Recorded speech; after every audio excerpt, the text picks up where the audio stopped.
Hello mga idol, welcome back to my channel. For today's video, tuturuan ko kayo mag SSS R1A reporting. Paano na nga ba mag-report ng SSS R1A kapag meron tayong newly hired na mga empleyado? Bago na po yung ating SSS R1A na system dahil nag-upgrade na po si SSS ng kanilang procedure. Actually, mas madali po talaga yung R1A before dahil ang itatype lang natin noon ay SS number. Pero ngayon, mas maraming information yung idinagdag nilang kailangan natin i-encode. Tara, simulan na natin ang pag-login sa ating SSS website.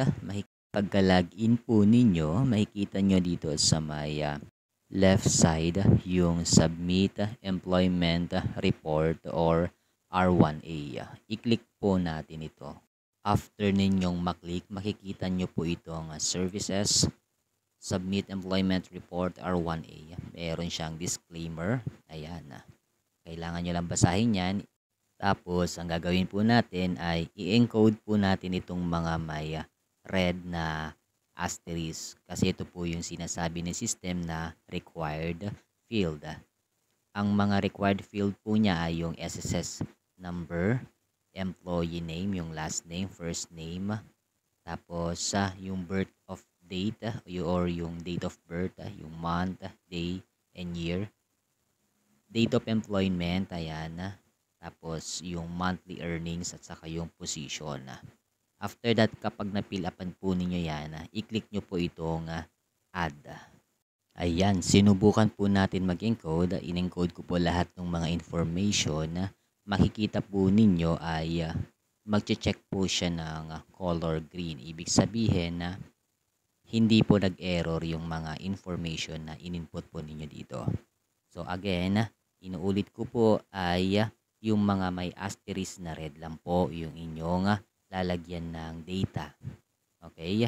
Tapos, i-click nyo na po yung color blue na add. Makikita nyo po dito sa sample, dito yung SSS number, yung name, date of birth, date of employment, monthly earnings, at saka yung position. Pag nakapag-encode na po kayo dito ng marami, pwede nyo na pong i-click itong submit. Halimbawa po ito, nakadalawa na yung ating example. Pagkatapos kong ma-encode yung ating example ay in-click ko na po itong submit list.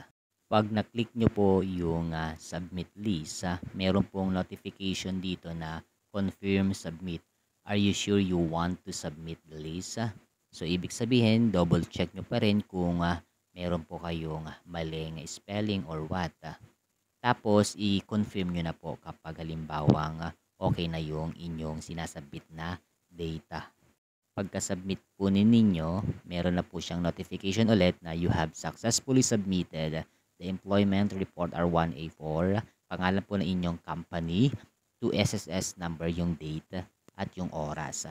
Tapos meron po siyang transaction number. After few minutes, makaka-receive din po kayo ng email from SSS. Ayan, ito yung example natin. Inopen ko lang sa ating cellphone kasi nakapag-log out na tayo sa office. Na nakalagay dito ay, Dear Sir, Madam, you have successfully submitted your employment report R1A. Please take note of your transaction details below. Yung number of employees, kung ilan yung inyong sinubmit, yung transaction number, tapos yung name of employees. Ibig sabihin, ito po yung pinaka-references ninyo na successfully submitted ang inyong sinubmit na R1A. Pwede nyo po itong i-print tapos i-file po ninyo sa 201 file ng mga employees. Yun lamang po mga idol, maraming salamat at nakarating po kayo dito sa ating YouTube channel. Inaanyayahan ko po kayo na mag-subscribe sa ating YouTube channel or paki-follow po tayo sa ating Facebook page at paki-follow din po tayo sa ating TikTok account. Kung meron man po kayong mga katanungan, message nyo po ako sa Messenger, sa TikTok at mag-comment po kayo dito sa ating YouTube channel. Para halimbawa kapag hindi po ako busy, re-replyan ko po kayo. At the same time, gagawa po tayo ng mga marami pang content. Dahil sa mga araw na po ito ay masyado po talaga akong busy sa opisina dahil maraming mga errands. Yun lamang mga idol, maraming salamat and God bless everyone.